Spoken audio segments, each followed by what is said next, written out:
was back in February of this year, a long time ago now, that the Globe first reported on CSIS intelligence memos concerning foreign interference by China. Would an inquiry have happened if those leaks hadn't occurred?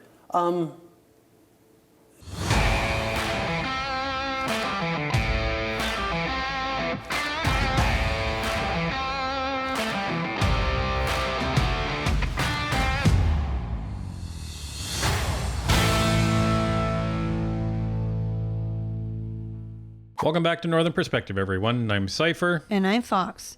Today we take a look at Justin Trudeau's year-end interview with Rosemary Barton from the CBC. If you recall, Mark Gerritsen chastised Pierre Poilievre for having an interview with a quote-unquote friendly news outlet. But that's exactly what Trudeau did. And leave it to Trudeau to take this opportunity to turn an interview into complete shambles. Let's take a look. Prime Minister, nice to see you. Good to see you. Thank you for making the time. I appreciate it. Always. I want to start with some issues that Canadians are thinking about right now. Interest rates, as you know, still at 5%. The Governor of the Bank of Canada says probably too soon to bring them down. They're still thinking about when that will happen.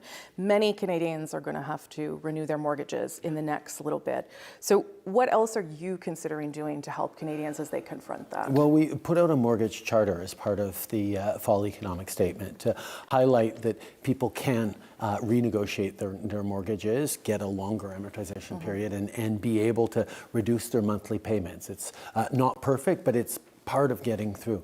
One of the other things that happened at a just in sort of the right time, as mortgages were going up, the childcare costs were cut in half across the country, and not for every family, but for families who have kids in childcare, that's up to like thousands of dollars a month they were saving with the childcare reduction. So that was able to offset some of the increases in mortgages. But we are really worried about that, and that's why we're continuing to work on it. Are there other things, though, that are in the offing as the fall economic statement says? There are other things we're looking at, Okay. yes. Okay, so right off the bat, this is something else, folks. So, number one, the question of mortgage rates. Front and center, which makes sense because this is what the Conservatives have been building the momentum in the polls all summer and into the fall off of. So it makes sense this is going to be the first question. And, Rosemary says, well, interest rates are at 5%. Bank of Canada says they're not coming down anytime soon. What do you plan to deal with that? And notice that what his response was is that, well, we put out this mortgage charter. And as we were watching this, Fox was saying a non-binding mortgage charter, which basically just means it's a suggestion to the banks, right? They can't legislate what banks do in terms of offering the length of the mortgage amortization period, right? But if you didn't know, one of the things that they were suggesting is like 100-year mortgage. That's insane. You'll be dead by the time it's over. Your grandchildren will still be paying it off. Right? And, what better way to convince Canadians that they're living in a prosperous country than to essentially shackle them with a mortgage that's going to run to the end of their lives and then some. So what does that message really say? That message says that he has no plan to bring down interest rates. That's the key takeaway that people need to understand from that. So that's the first thing. Number two, he says, oh, but it's okay, everybody, because we cut childcare in half at the time that the interest rates were spiking up. Okay. So let's just run with that, everybody. How many years are people going to be using childcare? Well, it depends on if you have kids that are that young. So how many families are out there with kids that are actually of the age that need childcare? Now, there are a lot, but when you say how many families are out there with kids, how many families are out there with kids that are of the age that need to be in childcare, and how many of those families can actually afford to have a mortgage in the first place? This doesn't help all of the rest of the Canadians that have a mortgage that don't have kids that were in childcare. And even if they did, so what? So what? And it's not only that, but we've seen it in the comment section on our videos. And I've also seen it on my private Facebook in mom groups that I belong to. It is next to impossible to find those $10 a day childcare spots. Yeah, some of them have like 2-year waiting lists on them now. Some of them you'll sign up for like the second you get pregnant, and you still won't have a spot by the time you're ready to go back to work like 18 months later. Right. Trudeau's talking like $10 a day childcare is everywhere and it's standard. And it's not. It is absolutely not. You know, there's people that I worked with that have kids and they're trying to get into $10 a day childcare, and the only ones that they can get into don't offer it. So this is a complete farce of what he's trying to sell to Canadians. That, well, you know, we are suggesting to banks that they offer 100-year mortgages. Now, here's the thing. If I'm a bank, why am I going to do that? You wouldn't. It's risky. Right. 100%. Banks issue loans to people on the promise that those loans are going to be repaid. So why would I issue a 100-year mortgage when the odds of that being paid back are extremely low to unknown? Because it's never been done before. Why would you issue a 100-year mortgage knowing that you're probably going to drop dead in about 60? Right. And then the bank is going to be, you know, stuck with that house, have to sell it. Banks don't want houses. No, they have minimal resources to deal with that, because that's not what they're in the business of. They're in the business of collecting money, not selling houses. So already, this is kind of a ridiculous start for Trudeau. You have to be very, very careful anytime you engage in the housing market, which is why our big focus right now has been on increasing supply and helping people save. About 300,000 people have used the first home buyer's savings account already, and that's helping. And on the flip side, the work we're doing to change the way and the speed at which housing is built across this country is making a huge difference already. Okay. Second piece I'm going to go after him for. All right, so 300,000 people have already made use of the first-time homebuyers tax-free savings account. Okay, everybody. You know what that means? All that means is 300,000 people have opened an account. Doesn't mean there's any money in it. And even if there is, how much money are they really going to be able to realistically put in there? $50? And here's the other thing. Why am I going to use that over another tax-free savings account? What's the point? Well, and the current TFSAs that are available to Canadians, in 2024, you'll have a contribution limit of a maximum of $95,000. That's huge. So why would you need this other one when you can only use it for a house? At least with the current TFSA, you can use it for whatever you want. Never mind the fact that regardless of the current TFSA or the new and improved, allegedly, first-time homebuyers TFSA, nobody has any money to put in them. Like, this is the most ridiculous part about this whole quote-unquote program. Nobody has any money to stick into this tax-free savings account. That's the problem, Trudeau. This is why everyone is considering you and Freeland and the rest of this Liberal government completely out to lunch and out of touch and out of time. Do you think that young people need to start thinking about the idea that they won't be able to afford a home? No. That they will be lifelong renters? No, I think young people are rightly worried about that, because right now the situation is so difficult. But the things we're putting in place means that young people will be able to aspire to own a home. And I take that almost personally. Almost personally. How many months ago was it that Trudeau said that the federal government is not in the business of housing? Yeah. It's not a primary concern for them. That was back in the summer, wasn't it? And I'll be blunt as well. Housing isn't a primary federal responsibility. Yeah, remember that? And then he got killed for it. Yeah, and so now he's taking it personally. It's a primary concern of his. Garbage. And here's the thing, what he doesn't understand.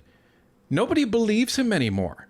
Remember back in 2015, we're going to invest. We're going to, run minor deficits, and then the budget will balance itself. Nobody believes you anymore. Because your budget will balance itself has led to record high inflations in Canada. It's led to doubling of housing costs. It's led to doubling of rental costs. It's led to a complete transformation in the Canadian economy, and not in a good way. No one can afford anything. And you keep saying, well, everybody has jobs. That's because everyone has to have a job to even buy food. Seniors have to come out of retirement to actually afford food. And not only that, they keep bragging about how the unemployment rate has either been steady or that they're adding all these jobs. And you're asking yourself, how can they be adding all these jobs to the economy and everybody's doing so poorly, including the GDP? The answer is that so many people are coming into Canada, they're adding one job for every 2 people. That means that 50% of the people don't have a job. This is an issue. When we got elected in 2015, it was because a whole bunch of young people who'd never voted before, even into their early 20s, came out and supported us for the first time and the only time. And we made a commitment to them. We were going to make things better, even as we knew things were really, really difficult. Well, there's a global context right now that means we have even more to do. And I need to keep the promise to those young people. And that's exactly why we're focusing so much on delivering that kind of progress and the kind of sustainable future that we know they need. Really? What are they doing that's progressive or sustainable?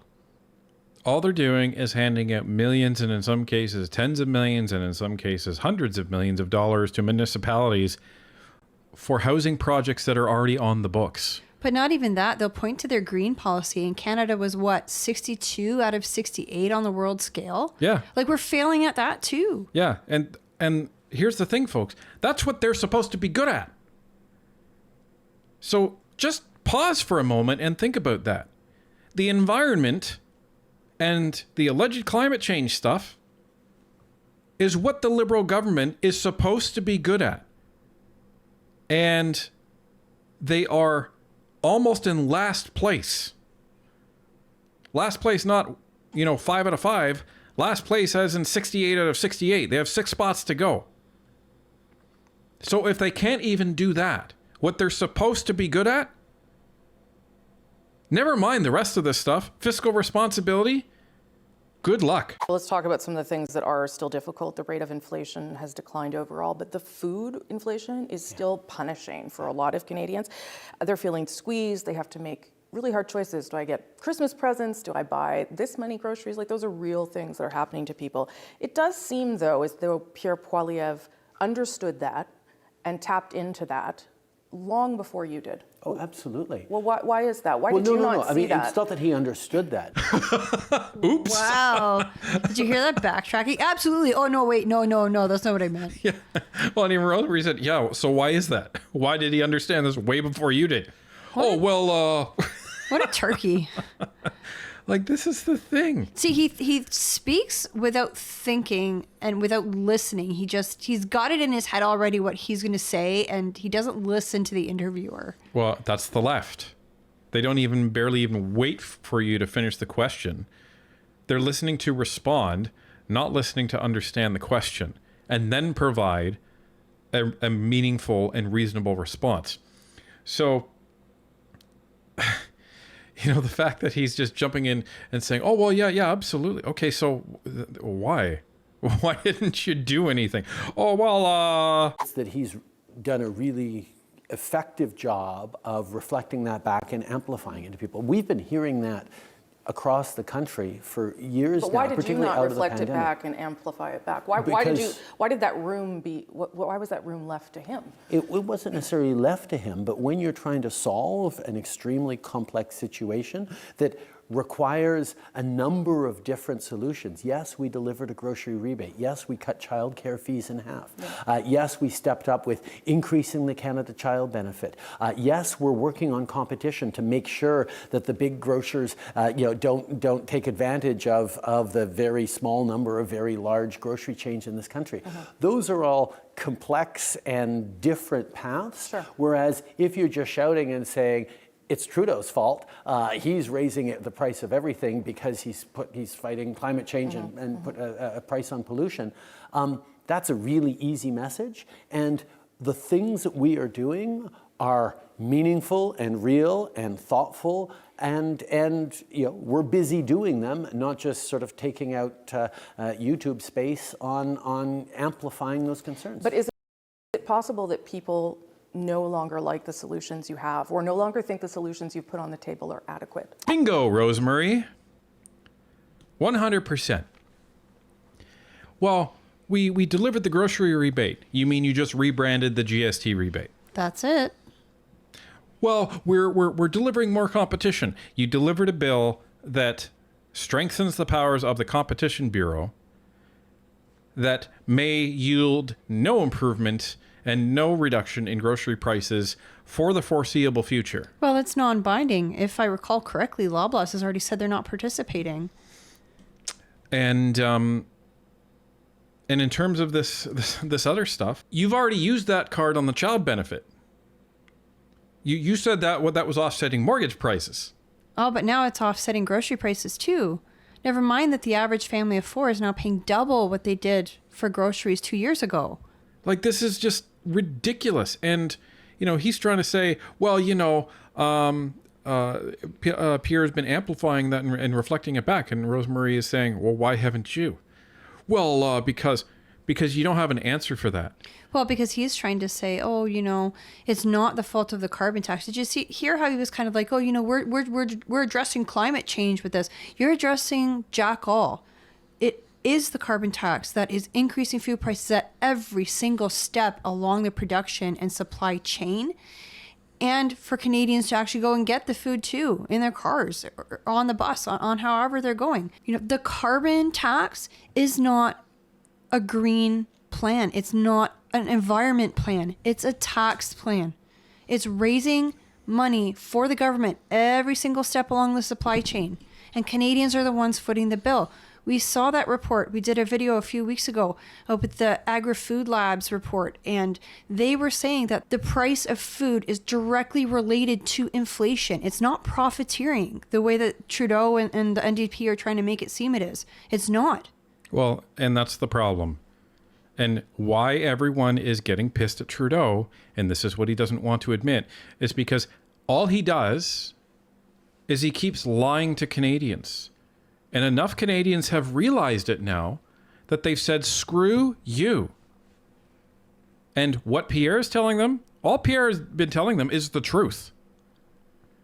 That one of the key factors of food price going up is inflation plus carbon tax. Let's say the carbon tax is only responsible for 0.1% of the increase in food prices over the last 5 years. Fine. My retort to that is, so what? That's 0.1% that Canadians could have in their pocket to pay for these stupid mortgage prices. The point is you shouldn't be charging Canadians anything for that. And it's not just food. Fox and I know somebody who has a business, and it's a particular type of business, and they were charged an extra $400 in carbon tax. Where do you think that money goes? It doesn't just get absorbed by the business, it gets passed on to the customer. And this is a business that has nothing to do with food. So it's not just food. Everything has gone up. Everything that arrives on a truck, everything that gets shipped, anything that relies on anything to do with carbon that gets produced, that is reflected in the increase in these products. So it's across the board. That's why the carbon tax is such a problem. Groceries is just a piece of it. Why is Pierre only focused on groceries? Because groceries shouldn't have any of these taxes on them. They're essential. I don't worry so much about that because they're not looking to Poilievre because he's got all these solutions. He's not putting any solutions on the table at all. The solutions he does venture forward, experts, not us, criticize as riddled with inaccuracies and unworkable and not going to solve the problem. So we are putting forward meaningful solutions. It's just so much of this is linked to international context. Inflation's high everywhere. It's better in Canada, but that's no comfort when people are having trouble paying their groceries. This is a reality right now that we are working incredibly hard to solve day by day, step by step, and it's starting to work. But Canadians are still frustrated at not feeling it yet, and I totally understand that. So I love the fact that he says, well, Pierre has no solutions. Actually, he does.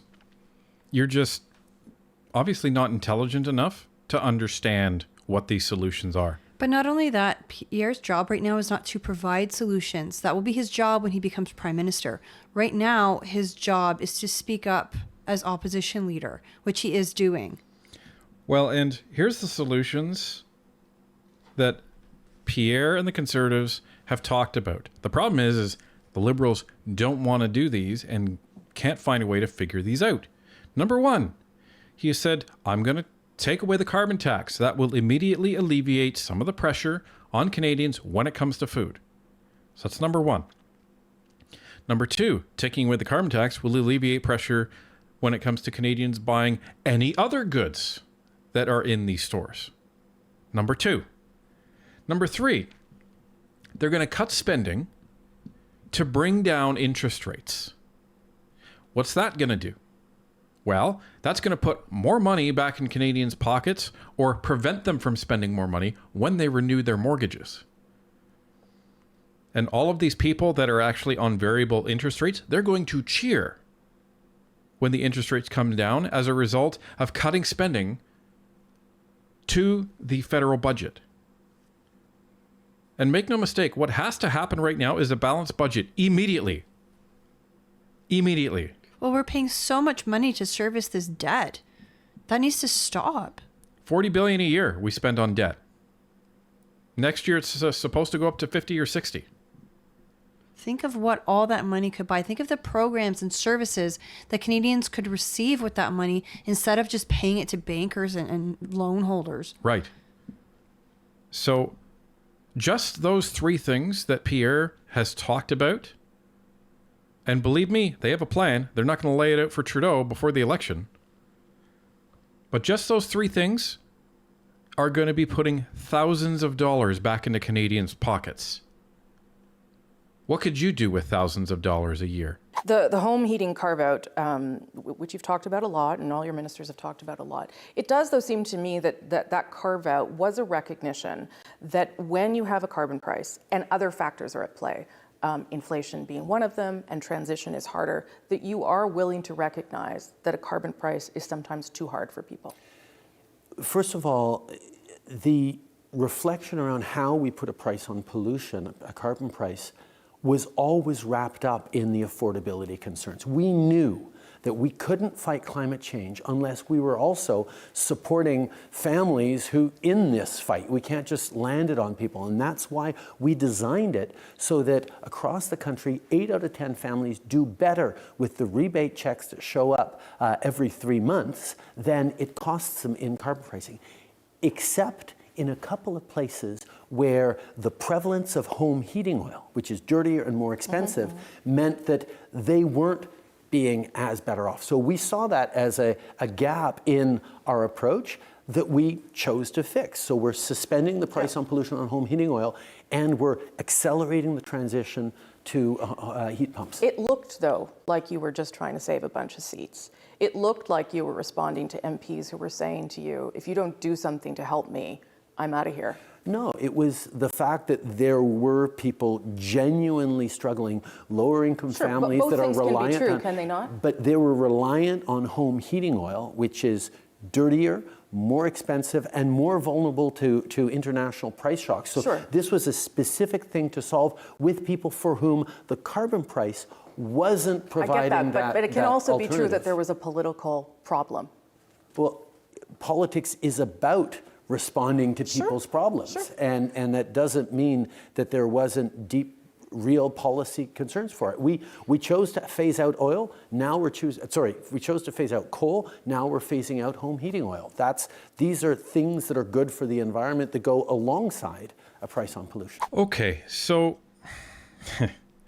yes, I'm glad that Rosemary brought up the carve-out. And this is where Trudeau's logic and his explanation for the carbon tax in general completely falls apart. And everyone saw it.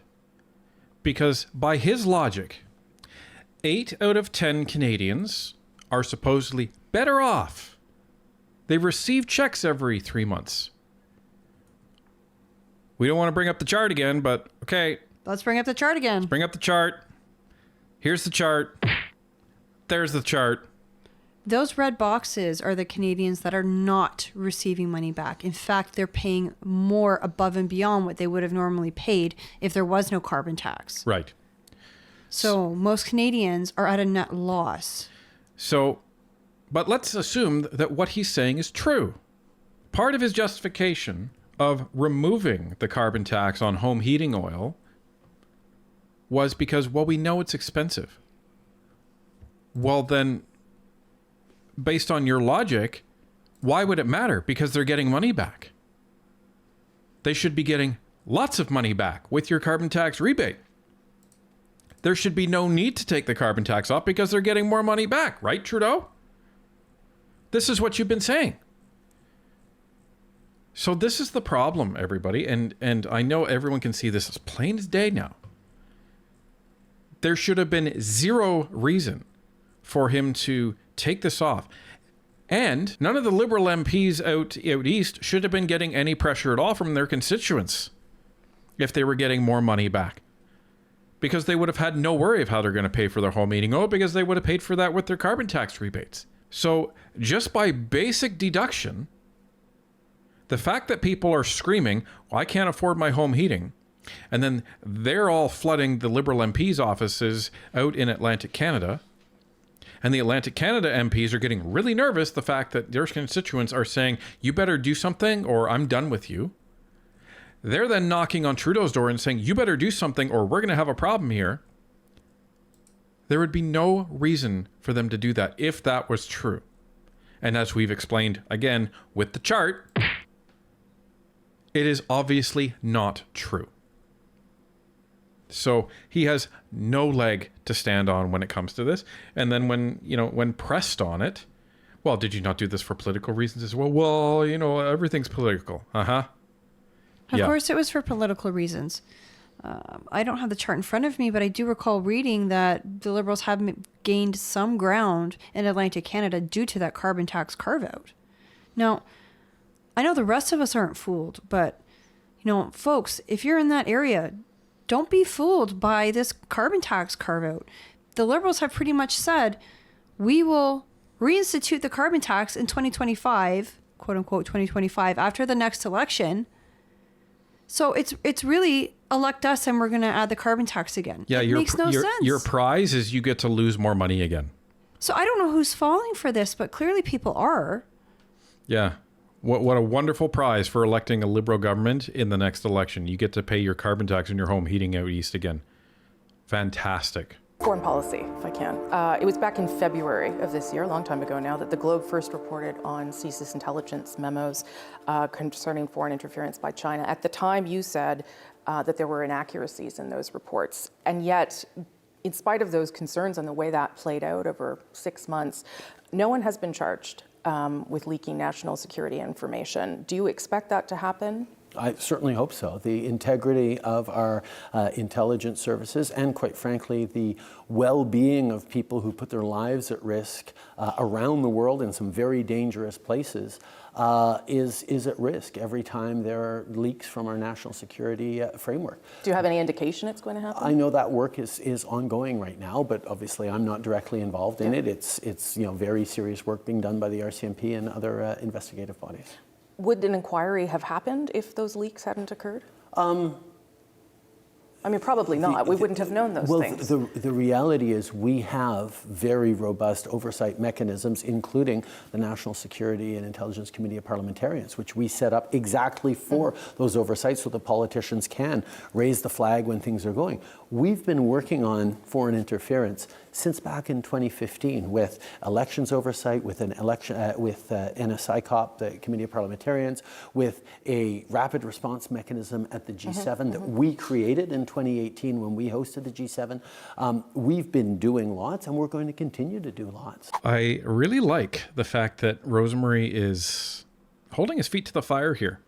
So would a public inquiry, would that have even happened? Well...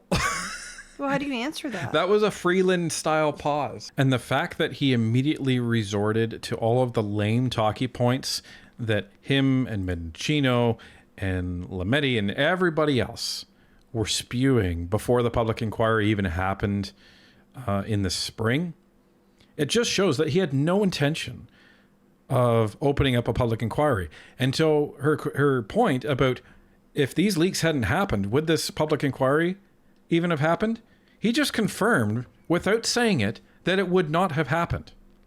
And he just confirmed without saying it that all of these concerns that CSIS had would not be addressed.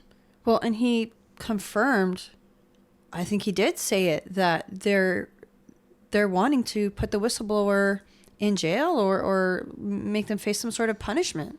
Yeah. That's not right. Yeah, there's multiple whistleblowers, by the way, everybody. It's not just one.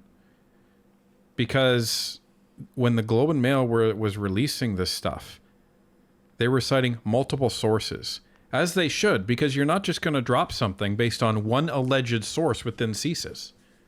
You're going to want to confirm it with multiple sources. But this is serious. Again, going back to, March of this year when all this stuff was coming out, these individual whistleblowers were putting their careers, their lives on the line to bring this information to the Canadian public because they could no longer trust their superiors or the PMO. These guys are heroes, and Trudeau's surprised they're not in jail yet. And these guys and girls swore an oath to protect this nation. And that meant even protecting it from itself. So the fact that they were willing to blow the whistle on this stuff, knowing it was against the law, that really needs to carry a lot of gravity with people when they're considering the ramifications of that. So, the fact that he's just well, no, I don't know. We put in all these other things that to protect us. Well, that didn't protect Michael Chong for 2 years when he didn't tell him his family was being threatened, did it? Didn't protect the NDP, didn't protect Aaron O'Toole, and maybe others that you haven't told anybody about. The only reason why Michael Chong knows something is because of the CSIS reports. So this is why everyone wants a public inquiry. And that's always been a part of it. You and your officials asked India to cooperate with the investigation into the murder of Hardeep Singh Nijjar, the Canadian man that was killed in Vancouver in British Columbia. You've alleged that India is connected to the murder, as people know, but you have not said very much about how you know that. Is there anything more that you can say at this time about why you are so confident in those allegations? It is a combination of things. It is intelligence that we've received, including from our allies.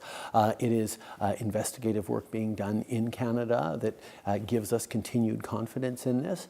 But fundamentally, our role in this is to make sure we're able to keep Canadians safe. Canadians come to this country from every corner of the world, and they need to know that they can be safe in Canada with all the freedoms and liberties that we have here in Canada, and working with other countries like India to make sure that the mechanisms are in place to be accountable if something goes horribly wrong or if actions are taken like this is really important. We don't want to be in a situation of having a fight with India right now over this.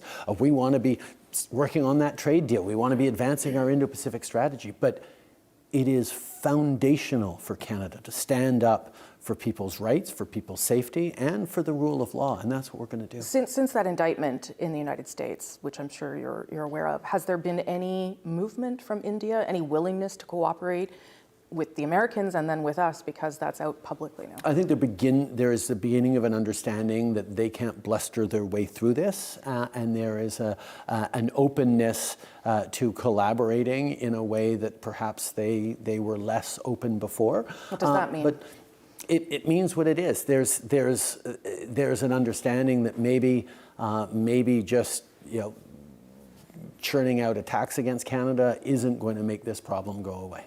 He is not good at thinking on the spot. No, he's not.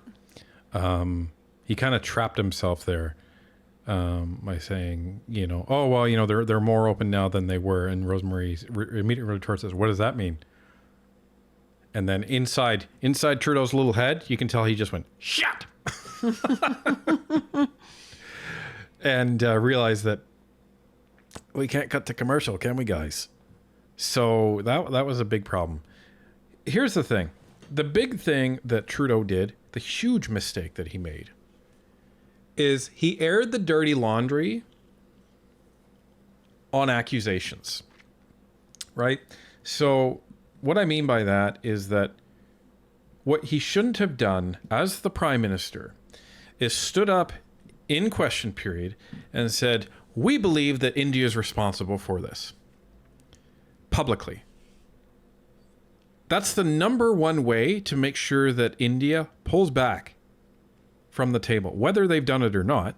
That's the number one way to get them to pull back and not cooperate with you. Well, and then look what happened. India sent back, I think it was 40 Canadian diplomats. Yeah. Expelled them from India.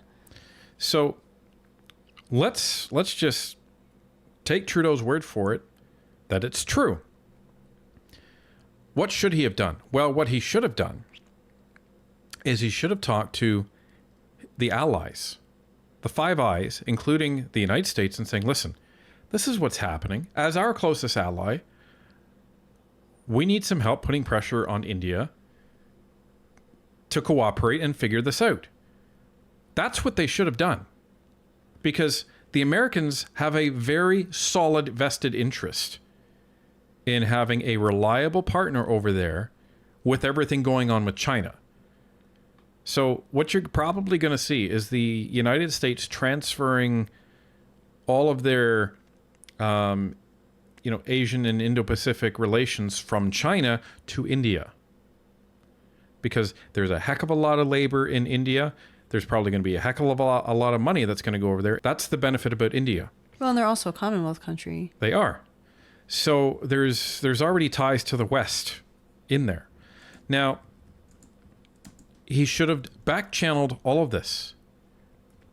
And like you don't announce it in question period of all places.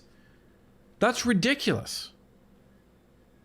And you don't do that right before a major meeting that he's about to go over there for.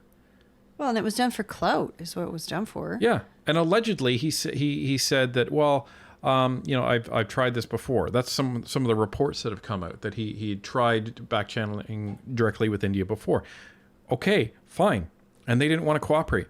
That doesn't mean you just go to question period and out this. It means you talk to the President of the United States, you talk to Australia, you talk to Britain, you talk to the other major players and get them on your side. And then you have some diplomatic meetings with India and try to force them to come clean on this stuff. That's what you do. So he handled this in the complete wrong manner.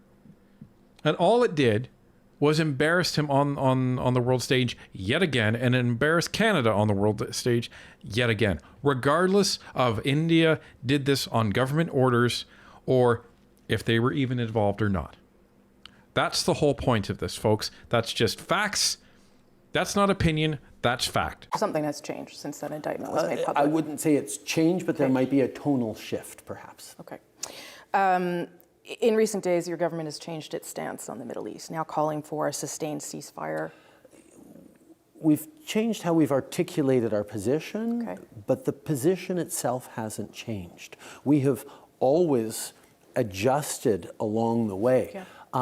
But we were one of the first countries to call for humanitarian pauses. We have always said that Israel has the right to defend itself in accordance with international law. We have always called for the protection of civilians. As we enter sort of week 9, week 10, and so forth of this conflict, we need to make sure we are adjusting and moving forward in the best possible way. I still think that's an evolution in your stance, in spite of what you've It's laid an out there. evolution, yes. Sure. It's not a change in the stance. Well, okay. It's an evolution, not a change. This guy, for being a high school teacher, really needs to go back to biology class. Yeah. Here's the thing. Let's just call out two things he said. He said that we said that Israel has a right to defend itself. Okay. That means they're allowed to defend themselves. That means they're allowed to go after Hamas. Okay? That's the way I interpret it, and that's the way everyone who heard that statement has interpreted that.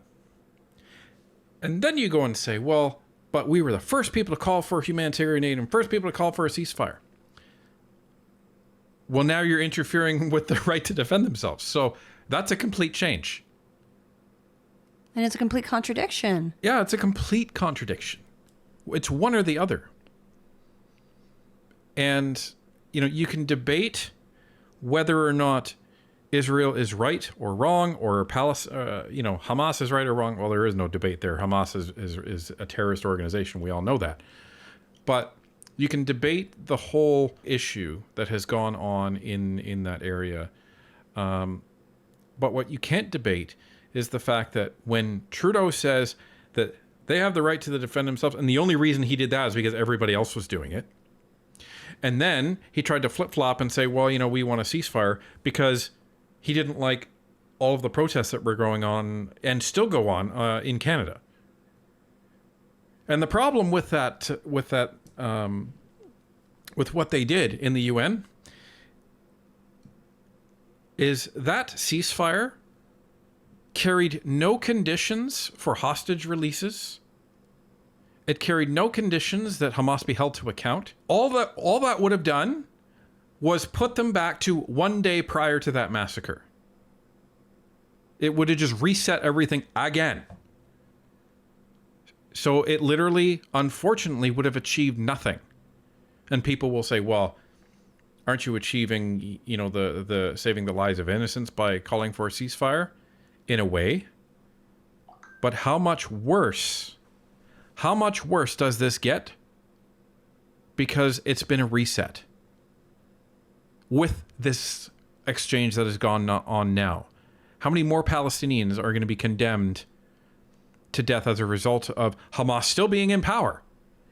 And how many more Israelis are then put at risk with Hamas still being in power? This is the problem with foreign policy, and this is the problem with Trudeau on foreign policy, is because he shoots from the hip, he has no plan, and he's just reactionary. Well, that's it. You can't make foreign policy from a podium.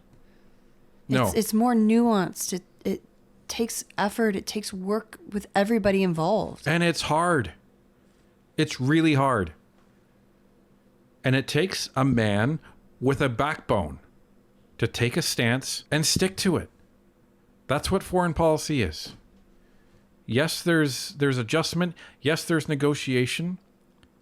But when you're talking about a terrorist group like Hamas, there is no negotiation. So, but the vote at the UN, as you know, did anger some Israelis, some Jewish Canadians who say that there can be no ceasefire until hostages are released, no ceasefire until Hamas is disarmed. What happens if the world doesn't start to see a different approach in Gaza from Israel? Well, first of all, that is our position, that working towards a sustainable ceasefire requires the conditions of Hamas laying down its arms, releasing all hostages, stopping using human shields, and understanding there is no role for Hamas in the future governance of Gaza. Sorry, buddy. Sorry. The vote happened at UN. You voted for that. You, as in Canada, you directed our representative over there to vote for that. That's always been our position. Well, then why did you vote for it? This is the double talk that everyone is hearing from Trudeau. And the problem is if Canadians aren't paying attention, they're going to listen to this and say, oh, okay, well, that's fine then. No. You can sit there and say, well, that's always been our position. And the only reason he's saying this is to try and keep himself out of trouble. He's trying to keep himself right on the line so Jews don't exactly hate him and Muslims don't exactly hate him. He's doing it for votes. Yeah, you can't do that. Not on an issue like this. And you don't have to do it, or you shouldn't be doing it, to get votes. It shouldn't be, well, I want the Jewish community to like me. No. That's not why you take a stand on something like this. And it shouldn't be, I want the Muslim community to like me. No. Canada used to be known for standing up for what's right. And sometimes doing what's right pisses people off. And if you're going to be a leader of a country, you have to accept the fact that sometimes I need to do the right thing, and the right thing is going to piss a lot of people off. But you know what? I'm happy with that, because when I'm old and gray, I can look back and say, you know what? Doesn't matter. I did the right thing, and my conscience is clean. Particularly as we move towards a two-state solution. Those are conditions around a ceasefire, which is consistent with the position we've always had. But to my question, what happens if we don't start to see a change? We're in week whatever, right, of this, and no one expected it to last this long. Yeah.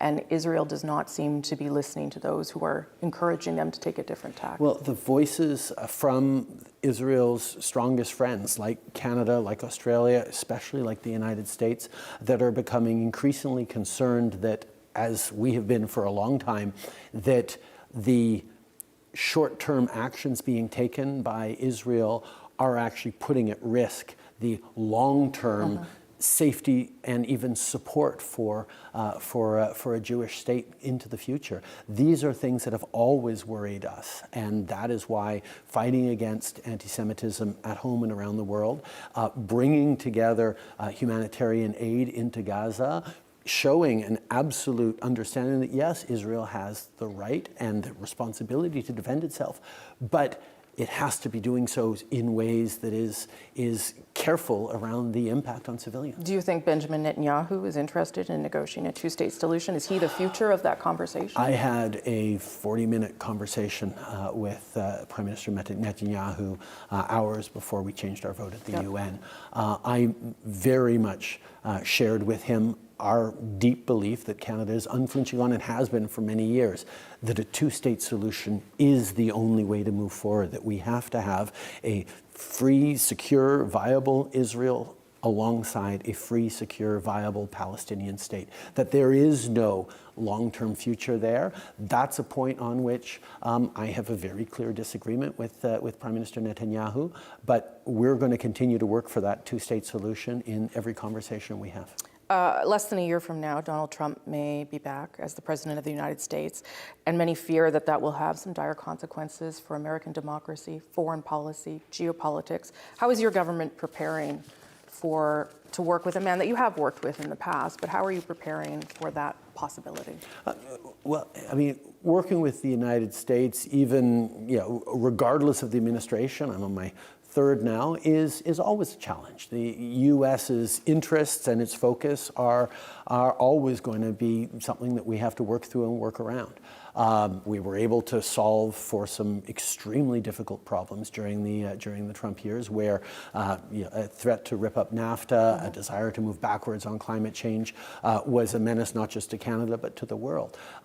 Yes, there's a concern, particularly around the environment, at a time where it's so important to move forward on protecting and building an economy of the future, where energy workers, miners, forestry workers across this country and manufacturing across this country continues to be successful as we move towards lower emissions.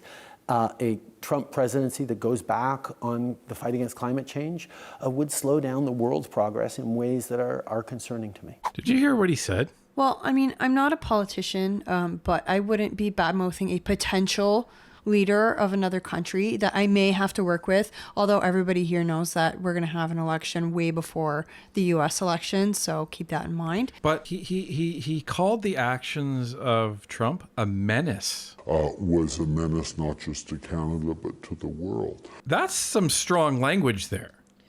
Well, and it's stupid. The U.S. is our closest partner, both geographically and, in trade as a partner, right? So why would you slander the guy that, okay, yes, he was president before, a lot of people didn't really like him, but you may have to work with him again. Yeah, it doesn't matter. It doesn't matter who you'll have to work with. Right? That's the thing. You don't badmouth people that you potentially have to work with. So, it doesn't matter whether you like Trump or not. This is, again, Trudeau, using his feelings to run Canada. Well, and then say, well, it's always a challenge to work with the U.S. Why would you say that? Because he's an idiot. That's why. Well, I'm on my third administration, trying to, puff out his chest and, flip his hair back like he's some rock star. Because he's insecure. He knows that Pierre's going to come and take his seat. Yeah. His whole take on this is just, it's embarrassing. It really is. Well, and I recall somebody in the comments a little while ago had made the remark to me specifically, because we were kind of having it back and forth about, well, I understand if you don't want somebody like Trump who, you know, he hurts your feelings and that's why you wouldn't want him as president. No, it's because you want somebody who is going to represent you well on the world stage. And I related that back to Trudeau. Everybody, I don't want to say everybody, but people would think that Trudeau is like mild-mannered and polite and non-confrontational, but he does not represent us well on the world stage. So personality-wise, he's like the opposite of Trump, but he's still an idiot. He does not represent Canada. Yeah, he embarrasses us repeatedly on the world stage. So you do not want somebody who's going to be doing that in front of the other world leaders. Right. And you don't want a guy leading this country who's, you know, bad-mouthing our neighbors to the south, who we rely on for billions of dollars in economic trade. Like, Canada and the US have the most lucrative economic trade relationship than any country on the planet. Why are you trying to soil that relationship like you soiled every other relationship that we have? You've been Prime Minister for 8 years. I think that's right. And by the end of 2024, you could be the 7th longest serving Prime Minister in history. Your party is struggling. I would say you're struggling a little bit too. Is there anything that would convince you to step aside and let someone else lead the Liberal Party and this government? Listen, with the challenges that people are facing right now, with the way the world is going now, and everything that we are doing that is making positive differences in a very difficult time that isn't done yet, I wouldn't be the person I am and be willing to walk away from this right now. There is so much important work to continue to do at a time where it is really difficult. It is really challenging. And the global winds that are buffeting not just our democracies, but our economies, our social cohesion, mean that the things that we got elected to do, whether it's fighting climate change, reconciliation with Indigenous people, strengthening inclusion and opportunity, and doing it all with a focus on the middle class and people working hard to join it. I think to myself, where would we be right now if we hadn't brought in childcare, if we hadn't shown leadership on climate change and drawing in global investments?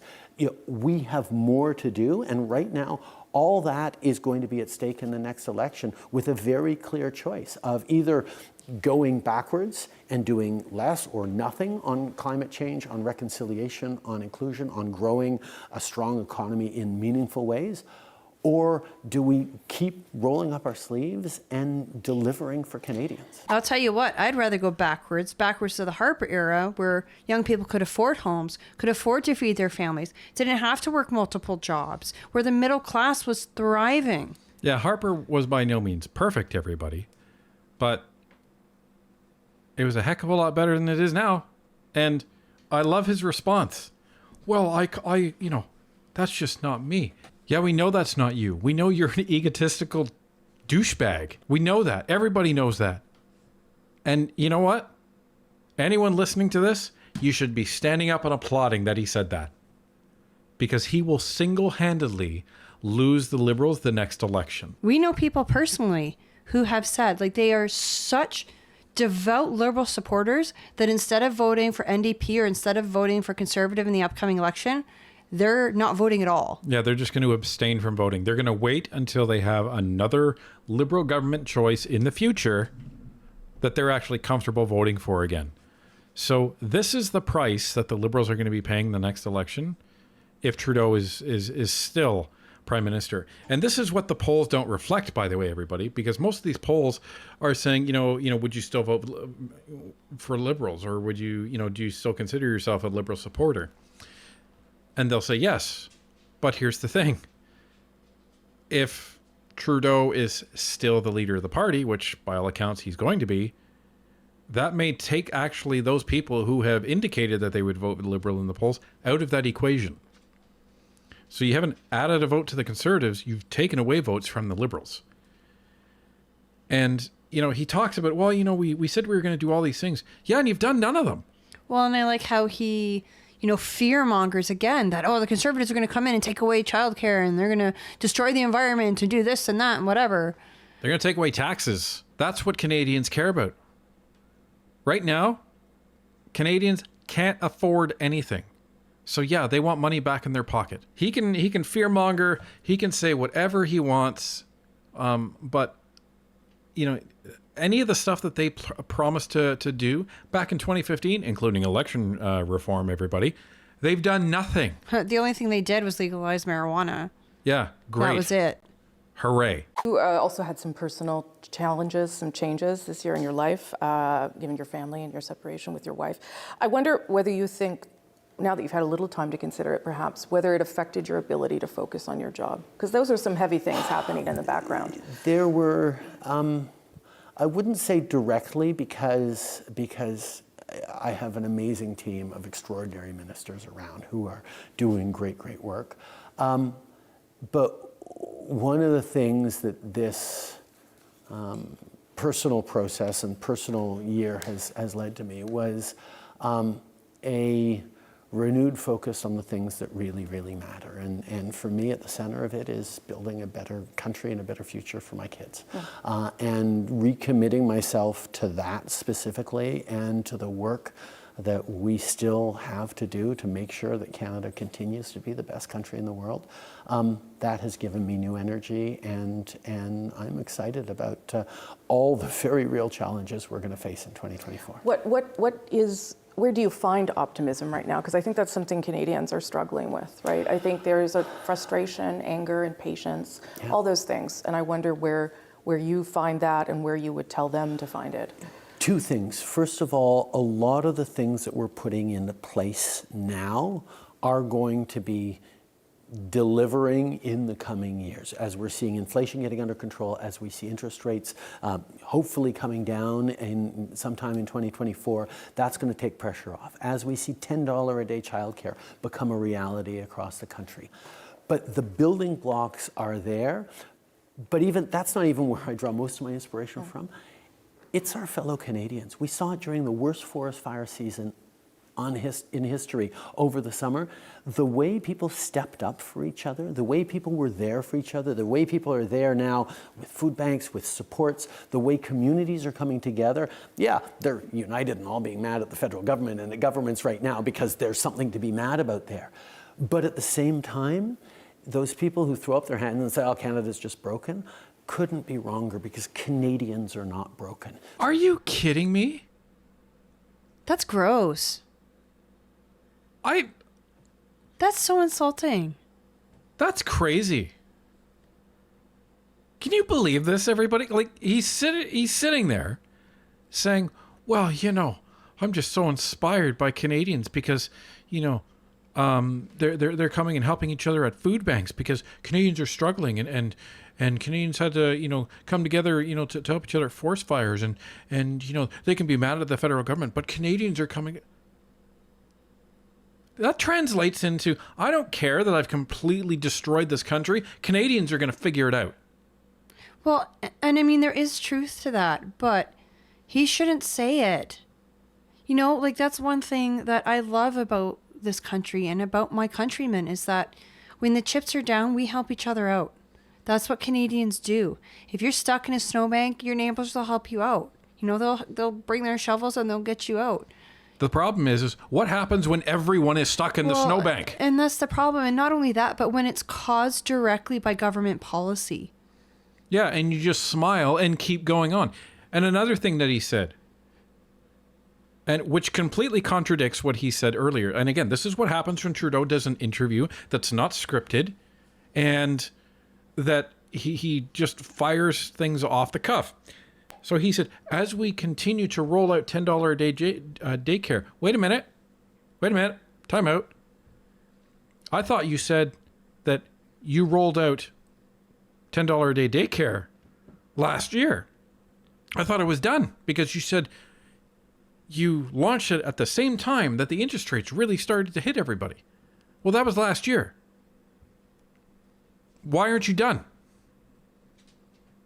Oh, could it be that you're not near rolling this out to the daycares across the country like we've talked about? Maybe. So if then that's the case, where are all these thousands of dollars that you say the Canadians are saving on daycare to offset mortgages? Oh, wait. That was another lie. And this is what people are just sick of. It's the lies. And they're doing a crappy job at even camouflaging them now. I don't even think they care.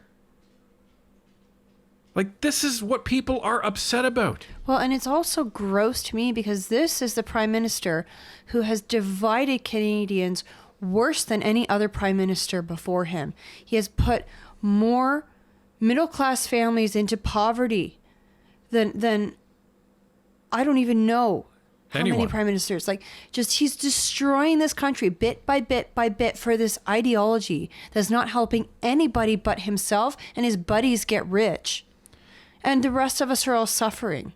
And he's, oh, I'm so inspired by Canadians. Take that inspiration and shove it. Seriously, just step down, get out of the way, and make room for a competent government. And he did it again in terms of dividing Canadians. Right there, when he said, well, you know, there's these other people that say Canada is broken. Yeah. And you're about to demonize them now, too. Well, and we're those Canadians that say Canada is broken, you and I. But we also tell everybody that, yeah, things are bad right now, but here's how we're going to fix it. Write your MP, write the other MPs, write to committee, and make sure that you show up at the polls and vote when it's time to vote. That's how we fix this country. Yeah, the first step in solving any problem is acknowledging that there is one. Canada is broken. They're facing really tough times. But we're doing what we always do as Canadians. We roll up our sleeves. We're there for our neighbors. We lean into the headwinds. And we succeed. Some people don't buy that, though. I understand how tough it is right now. Yeah. But what people need to be looking for is who is actually looking to solve the challenges we're facing and who's just looking to exploit them or amplify them. And that is going to be the choice that will shape the next 2 years in politics. Final thoughts? Some people don't buy that. That's a lot more than some people. At least 387,000 people is not just some people. Okay?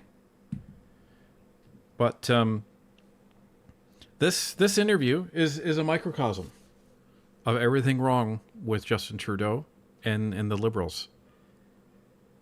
They refuse to take responsibility for the Canada that they've created. They refuse to take responsibility for all of these destructive policies that they put in place. And most of the policies that they put in place have not accomplished anything that they promised to do. Well, even their environmental policy hasn't done anything. Again, we're 62 out of 68 on a world scale. Well, and the only time that they've actually met their targets is when everyone was shut in during COVID, when there was no point in driving anywhere. Yeah, we were all locked down. Who was going anywhere? And they take credit for that. This is what happens. And then he says, well, you know, people are going to have a choice to make. You know, they're going to have a choice between, you know, having somebody that fixes their problems versus, you know, somebody that's, you know, just trying to amplify that and exploit them. You know what, Trudeau? I think that's the first thing that you said in that entire interview that I 100% agree with.